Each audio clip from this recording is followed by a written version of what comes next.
everyone, my name is Vincent Barral.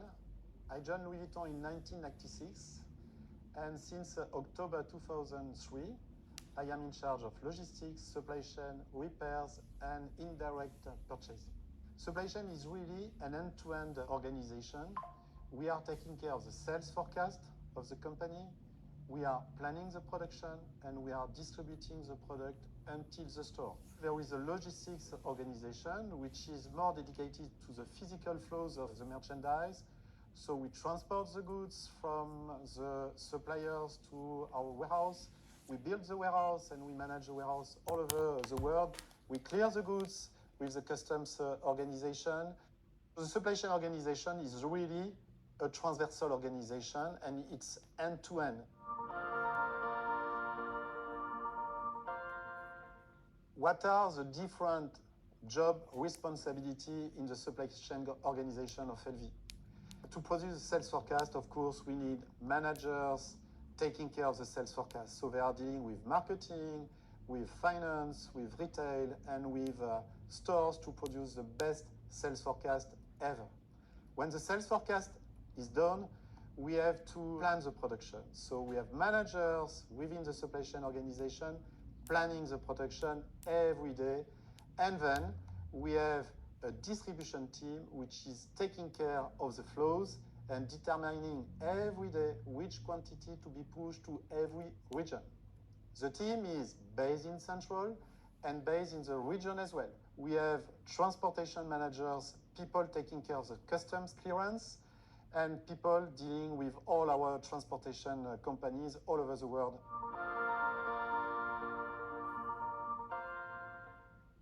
If you want to understand the specificity of the supply chain of Louis Vuitton, first you have to understand our business model. Our business model is based on two very important principles. One is that we distribute our goods only in our stores, and the other one is that we never discount any product. So it's putting on the supply chain organization a very huge pressure. Every day we have to plan the right product at every workshop in order to be sure that everything that is going to be produced will be sold somewhere in the world. To do so, we have to be very much agile. If I am thinking about the sales forecasting organization, we issue the sales forecast every week for the next 18 months. And if we need to change some data, we are able to change the data within the day. We have to plan the production as well. So we plan the production every day, and everything which is planned will be received in the central warehouse 7 days later. And then as well, something which is very important, because we don't know what will be the turnover tomorrow, we have to distribute at the last minute from the central warehouse the merchandise to every region. Every morning at 5:30, we calculate the orders for every regional DC in the world. We are managing 11 regional DC in the world.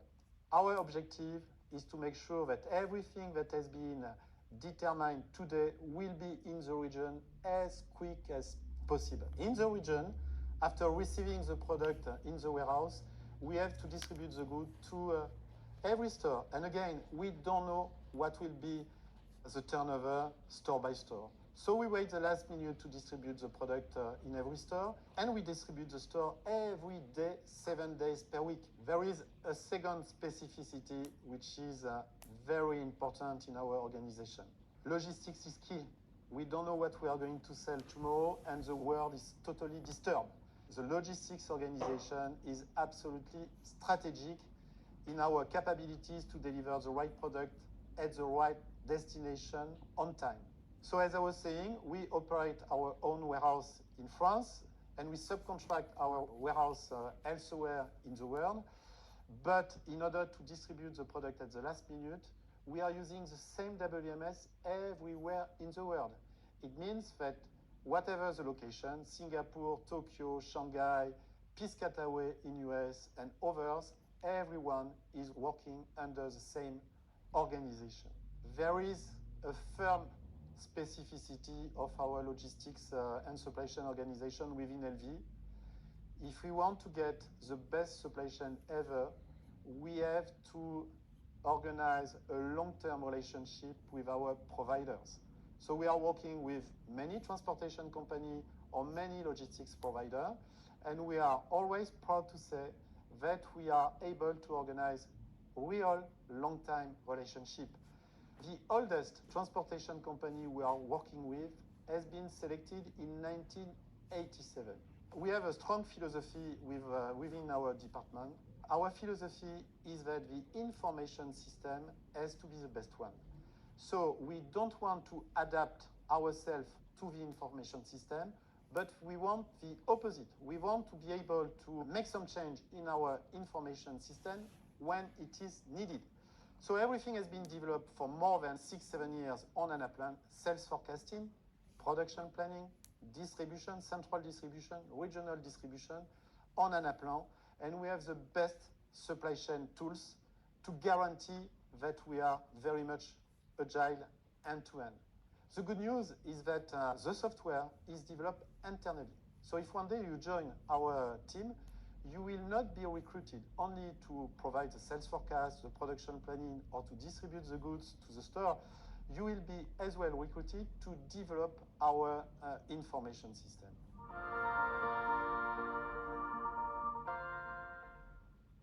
What is very good is that there are still plenty of challenges within our Louis Vuitton supply chain organization. One, of course, is still about agility. Today, to allocate the product to every region, we have to wait to receive the goods in our central warehouses.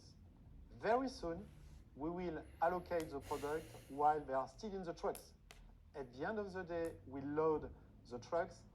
Because we know what are the merchandise loaded in every truck, we will allocate the production just after the shipment. It means that when the truck will arrive at the central warehouse, we will directly move the product right to the port or right to the airport.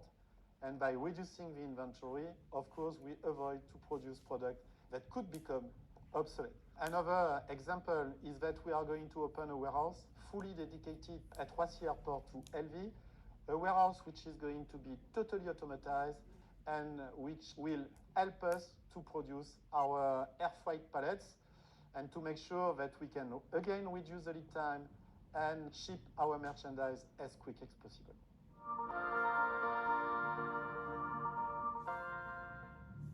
Sustainability is the most complex subject ever.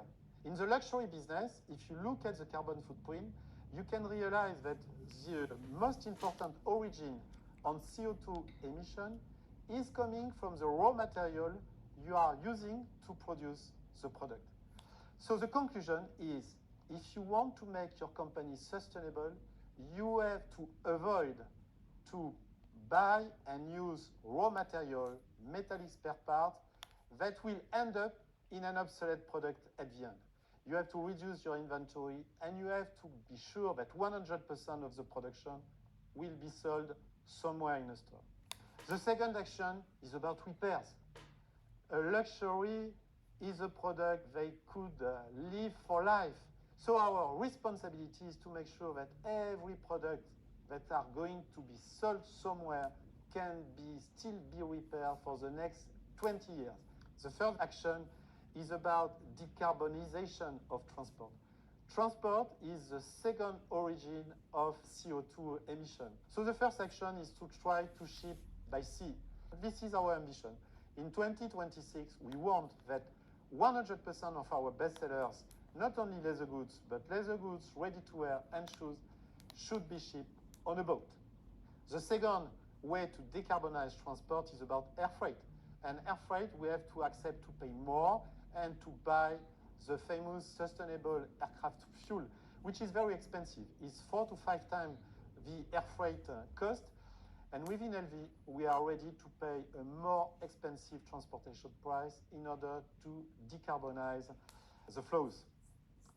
To conclude, if you want to succeed in the supply chain organization, you have to come with new ideas to make your organization as agile as possible.